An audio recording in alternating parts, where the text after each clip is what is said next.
Same 6 microbiology paper 6 note 4ના માઇકોલોજીના unit 3માં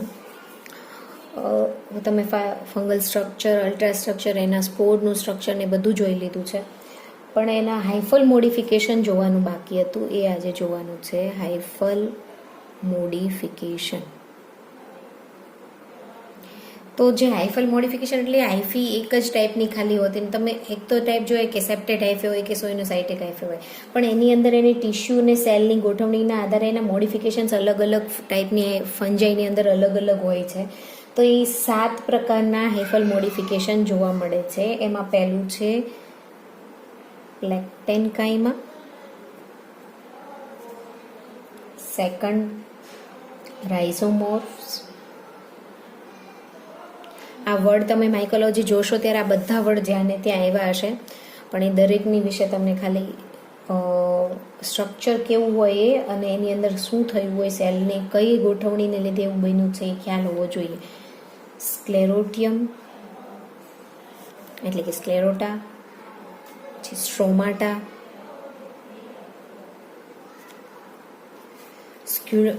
આ જે સ્ક્લેરોટિયમ બને ને એના જેવું ખોટું સ્યુડો એના જેવું સ્ટ્રક્ચર બને છે, એટલે સ્યુડોસ્ક્લેરોટિયમ.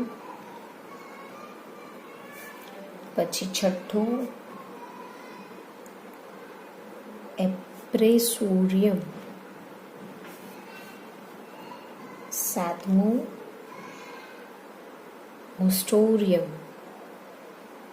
હોસ્ટોરિયા કે હોસ્ટોરિયમ.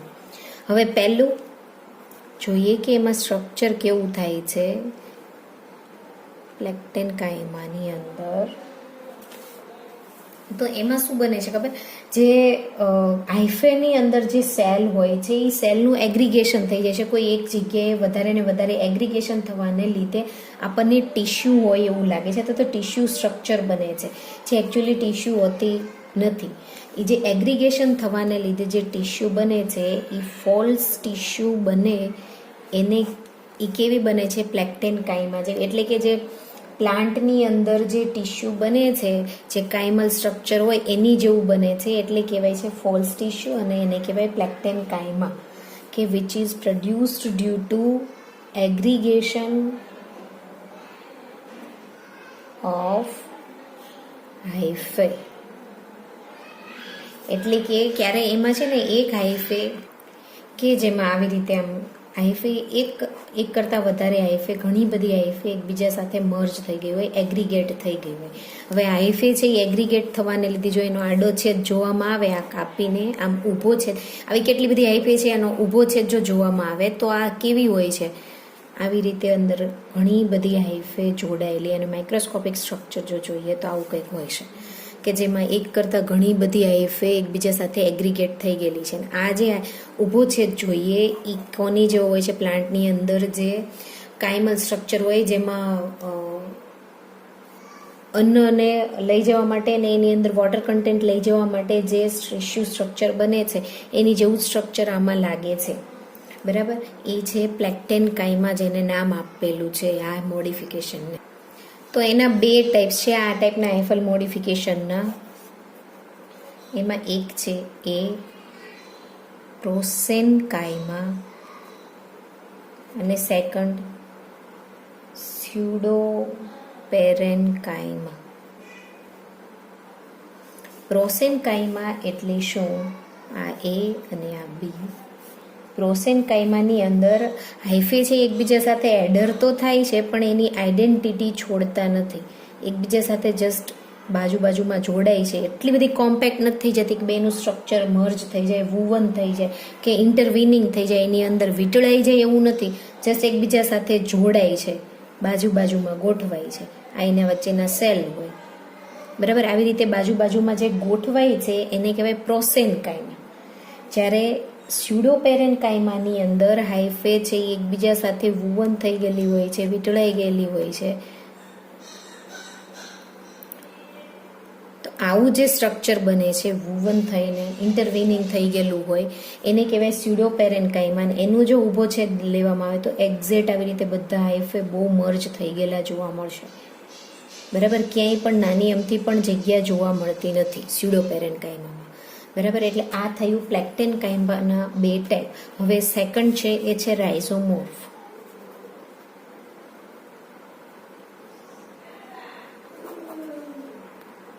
એટલે શું, રાઇઝોઇડ્સ તમે જોયા છે કે ફંજાઈ આવું સ્ટ્રક્ચર હોય, ફંગલ સ્ટ્રક્ચર, નીચેથી રાઇઝોઇડ્સ આવવા નીકળતા હોય. રાઇઝોમોર્ફ એટલે શું, હાઇફલ સ્ટ્રક્ચરમાંથી કંઈક રાઇઝોઇડ્સ લાઈક કે મૂળ લાઈક સ્ટ્રક્ચર જે નીકળે છે એને કહેવાય રાઇઝોમોર્ફ્સ. પણ આમાં એક હાઇફે અલગ અલગ નહીં હોય, બધી હાઇફે એકબીજા સાથે બહુ વુવન થઈ ગયેલી છે, ઇન્ટરવિનિંગ થઈ ગયેલી છે અને બહુ એકબીજા સાથે જોડાઈ ગઈ છે અને એક આખું થર્ડ લાઈક સ્ટ્રક્ચર બનાવે છે. આખી મોટી નળી હોય, કેટલા બધા હાઇફે જોડાઈ ગઈ, એક આખું યુનિટ બનાવે છે. કેવું, સબમર્જ્ડ યુનિટ.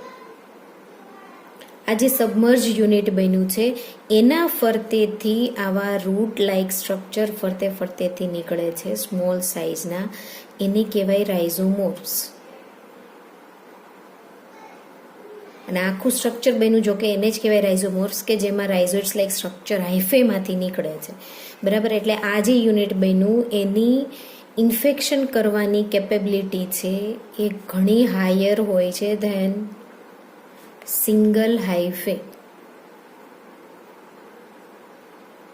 એટલે આવું ઘણી ફંજાઈમાં થાય છે કે જેમાં એક હાઇફે તમને જોવા મળવાની નથી, એમાં ઘણી બધી હાઇફે મર્જ થઈને એક આખું આઈફલ હાયર ઇન્ફેક્શન કરે એવું સ્ટ્રક્ચર બનાવેલું હોય અને એની ફરતે રાઇઝોઇડ લાઇક સ્ટ્રક્ચર હાઇફેમાંથી જ નીકળતા હોય. એનું એક્ઝામ્પલ છે એ છે આર્મિલારિએલા,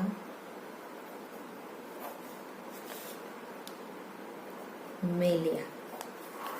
આ એક એનું એક્ઝામ્પલ છે કે જેમાં આવું સ્ટ્રક્ચર બને છે. કેવું બનતું હશે ખબર, આવી રીતે ઘણી બધી હાઇફે જોડાઈ ગઈ હશે. ઇન્ડિવિજ્યુઅલ હાઇફે એનું સ્ટ્રક્ચર જ છોડી દીધું હોય, ઇન્ડિવિજ્યુઅલ હાઇફે જોવા જ નહીં મળે. અને આ દરેક હાઇફેમાંથી આવા રૂટ લાઇક સ્ટ્રક્ચર ફરતે ફરતે નીકળતા હશે કે જે ઇન્ફેક્શન કરવા માટે જવાબદાર છે. બરાબર, એને જે હોસ્ટ ઉપર એડર થવાનું હોય એની ઉપર ઇન્ફેક્શન કરવા માટે જવાબદાર સ્ટ્રક્ચર આવું બનતું હશે. હવે આ થયું રાઇઝોમોર્ફ્સ. હવે છે સ્ક્લેરોટિયમ, થર્ડ.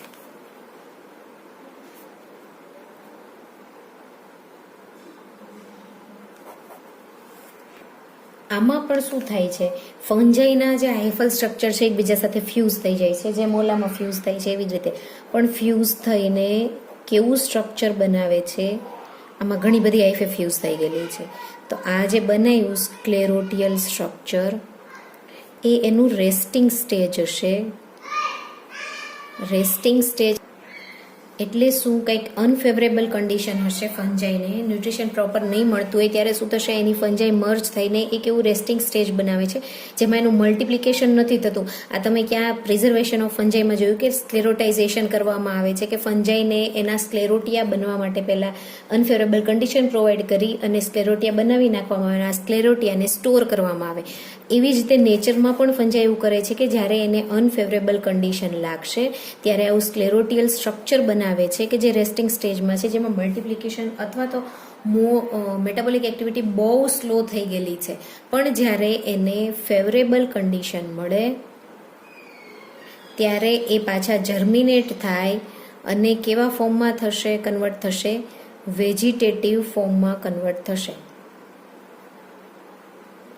એટલે આ જે પ્રોસેસ છે એની માટે વચ્ચે આ જે સ્ક્લેરોટાઇઝેશન થયું કે સ્ક્લેરોટિયા બન્યા એ શું છે, એક સ્પોર લાઈક, કેમ બેક્ટેરિયા છે એના અનફેવરેબલ કન્ડિશનમાં સ્પોર બનાવે છે, અહીંયા ફરતે થોડુંક પ્રોટેક્ટિવ લેયર બની ગયેલું છે અને વચ્ચે હાઇફે છે એ એકબીજા સાથે એડર થઈ ગયેલા છે અને આ જે સ્ટ્રક્ચર બન્યું છે એને કહેવાય સ્ક્લેરોટિયા, કે જે રેસ્ટિંગ સ્ટેજ છે, જેનું મલ્ટિપ્લિકેશન કે મેટાબોલિક એક્ટિવિટી બહુ સ્લો થઈ ગયેલી છે. બરાબર, અને જે પ્રોટેક્શન પ્રોવાઈડ કરે છે હાર્શ એન્વાયરમેન્ટમાં. હવે ફોર્થ છે એ છે સ્ટ્રોમાટા.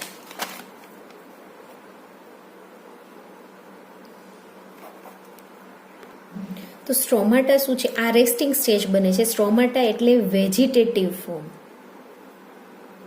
વેજીટેટિવ ઓર રીપ્રોડક્ટિવ સ્ટ્રક્ચર. કંઈક રીપ્રોડક્ટિવ સ્ટ્રક્ચર જો હાઇફેમાંથી બને, હાઇફેમાં કંઈક એવું મોડિફિકેશન આવે અને હાઇફલ સ્ટ્રક્ચરમાંથી રિપ્રોડક્ટિવ સ્ટ્રક્ચર બને, નહીંતર હાઇફે શેની માટે છે, એની પર સ્પોર નહીં બનશે, પછી એ સ્પોરનું રિપ્રોડક્શન થાય છે. પણ જો હાઇફે છે એનો જ કોઈ વસ્તુ કોઈ સ્ટ્રક્ચરમાંથી રિપ્રોડક્ટિવ સ્ટ્રક્ચર બને તો એ સ્ટ્રક્ચરને શું કહેવાય? સ્ટ્રોમાટા. બરાબર. હવે આ સ્ટ્રોમાટા ઘણીવાર સ્ક્લેરોટિયમમાંથી જ બને છે. આ રેસ્ટિંગ સ્ટેજ હશે હાઇફેનું, એમાંથી જ્યારે એને ફેવરેબલ કન્ડિશન મળે, જર્મિનેશન થાય, વેજીટેટિવ ફોર્મ કે રિપ્રોડક્ટિવ ફોર્મ બને છે, એ જે ફોર્મ બને એને શું કહેવાય? તો કે સ્ટ્રોમાટા. બરાબર. એટલે જેમાં સ્ક્લેરોટાઇઝેશન કે સ્ક્લેરોટિયા બને છે એમાં સ્ટ્રોમાટા પણ બની શકે છે. હવે ફિફ્થ જે છે એ છે સ્યુડો સ્ક્લેરોટિયમ. સ્ક્લેરોટિયમ એટલે તમને ખબર છે કે આવું બને, હાઇફે એકબીજા સાથે મર્જ થાય, ફરતે પ્રોટેક્ટિવ લેયર આવે અને રેસ્ટિંગ સ્ટેજ આવે, મેટાબોલિક એક્ટિવિટી બધી સ્લો થઈ ગઈ હોય એના સેલની. પણ એકચ્યુઅલી આવું સ્ટ્રક્ચર ન હોય, પણ ફંજાઈનો જે હાઇફે છે એની સાથે સોઇલની અંદર જે હાઇફે અમુક જે રહી છે એનું એકબીજા સાથે મર્જ થઈ અને સ્ક્લેરોટિયા લાઇક સ્ટ્રક્ચર બનાવે, જે એકચ્યુઅલ સ્ક્લેરોટિયમ છે નહીં પણ એની જેવું સ્ટ્રક્ચર બનાવે છે, એટલે એને કહેવાય સ્યુડો સ્ક્લેરોટિયમ. બરાબર. હવે છઠ્ઠું એપ્રેસોરિયમ. એપ્રેસોરિયમમાં શું થાય છે ખ્યાલ છે? જે હાઇફલ સ્ટ્રક્ચર છે ઇન્ફેક્શન કરવા માટે એ બનેલી હોય છે. અને શું થાય કઈ રીતે? તો કે જો એપ્રેસોરિયમ છે પેરાસાઇટિક ફંજાઈ હોય એમાં થાય છે. પેરાસાઇટિક ફંજાઈ હશે, બધી એબ્ઝોર્પ્શન થ્રુ જ ન્યુટ્રિશન મેળવે છે, પણ જ્યારે કોઈ બીજા સેલમાંથી જઈ અને ન્યુટ્રિશન મેળવે છે તો એની માટે શું કરે છે આ ટાઈપમાં? તો એના સ્પોર હોય, એ સ્પોરમાંથી જર્મિનેશન થતું હોય, જર્મિનેશન થાય એ દરમિયાન જર્મિનેશન ટ્યુબ બની છે, એ જર્મિનેશન ટ્યુબમાંથી એપ્રેસોરિયમ ગ્રોથ થાય. કઈ રીતે? તો કે સપોઝ આ એના હોસ્ટ સેલ છે, હોસ્ટ ટિશ્યુ છે,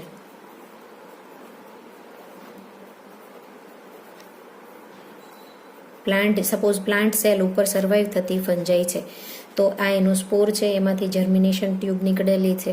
આ જર્મિનેશન ટ્યુબ રહી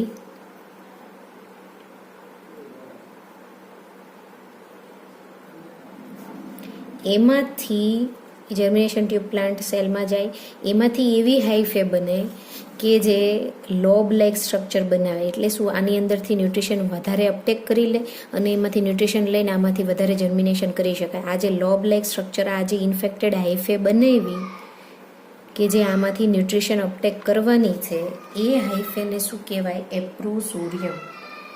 સમજાય છે?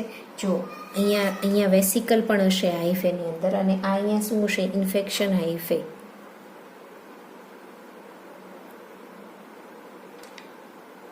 અહીંયા વેસિકલ છે કે જેમાં ન્યુટ્રિશન લઈ અને એબ્ઝોર્બ કરીને અંદર લીધેલું હશે, અને અહીંયા જે લોબ લાઇક સ્ટ્રક્ચર બન્યું છે આ હાઇફેનું, એને એકચ્યુઅલી કહેવાય એપ્રોસોરિયમ. એન્ટર થવા સાથે ઉપર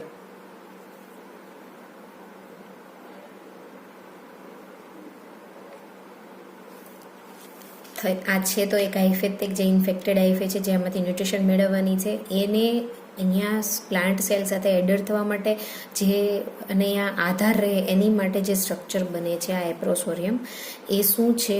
પેરાસાઇટિક ફંજાઈને ન્યુટ્રિશન મેળવવા માટે એના હોસ્ટ સેલમાંથી ન્યુટ્રિશન મેળવવા માટેની પ્રોસેસમાં હેલ્પ કરતું સ્ટ્રક્ચર છે જે હાઇફેમાંથી બન્યું હોય છે.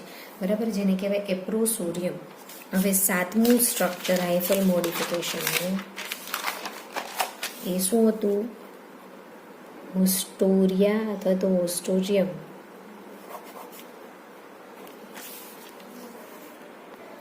આ પણ હોસ્ટોરિયમ સ્ટ્રક્ચર છે, એ પણ હાઇફલમાંથી એવું કોઈ સ્ટ્રક્ચર બનેલું છે કે જે પેરાસાઇટને ન્યુટ્રિશન મેળવવા માટે જરૂરી હોય. હવે પેરાસાઇટિક ફંજાઈ હોય એ એના હોસ્ટ સેલમાંથી ન્યુટ્રિશન મેળવવાની છે. આ એગ્રોસોરિયમ છે, એપ્રેસોરિયમ, એ શું હતું? હેલ્પ કરતું હતું પેરાસાઇટિક ફંજાઈની અંદર ન્યુટ્રિશન મેળવવા માટે જે હાઇફે બનાવી છે એની ઉપર અહીંયા લોબ લાઇક સ્ટ્રક્ચર હતું બહાર બનેલું, એને એપ્રેસોરિયમ કહેવાય. જ્યારે હોસ્ટોરિયમ છે એ અહીંયા જો પ્લાન્ટ સેલ હોય, આ પ્લાન્ટ સેલની અંદર ફંજાઈ જઈને અહીંયા લોબ લાઇક જે સ્ટ્રક્ચર બને એના હાઇફેમાંથી અહીંયા હાઇફલ સ્ટ્રક્ચર હશે સપોઝ ફંજાઈનું, કેટલી બધી હાઇફે છે, એ હાઇફેમાંથી અહીંયા બીજી હાઇફલ મોડિફિકેશન થઈને આની અંદર જે લોબ લાઇક સ્ટ્રક્ચર બને, આની અંદર જે લોબ લાઇક સ્ટ્રક્ચર બને, આ જે સ્ટ્રક્ચર બન્યું છે એને કહેવાય હોસ્ટોરિયમ, કે જે ઘણું ન્યુટ્રિશન મેળવવાનું એબ્ઝોર્પ્શનની કેપેબિલિટી વધારે છે ને એબ્ઝોર્પ્શન કરેલું છે એને સ્ટોર કરે છે અને એને લઈ જાય છે બીજી જગ્યાએ, બરાબર. એટલે એ સ્ટ્રક્ચર જે બન્યું છે કે જે પેરાસાઇટિક કે હોસ્ટ સેલની અંદરથી ન્યુટ્રિશન એબ્ઝોર્પ્શન કરવા માટે જે ફૂલેલું સ્ટ્રક્ચર બન્યું છે, સપોઝ આની અંદરથી આવી રીતે આ જે મોટું આવું હાઇફેમાંથી આવું કંઈ સ્ટ્રક્ચર બને છે જે હોસ્ટ સેલમાં જઈને, એને કહેવાય હોસ્ટોરિયમ. એટલે હોસ્ટોરિયમ બહાર નથી બનતું, એપ્રેસોરિયમ બને છે પેરાસાઇટિક ફંજાઈની અંદર, તે પણ ક્યાં બનશે? બહાર. જ્યારે આ ક્યાં બનશે? હોસ્ટ સેલની અંદર, બરાબર. એટલે આ થયા હાઇફલ મોડિફિકેશનના different type. Okay, thank you.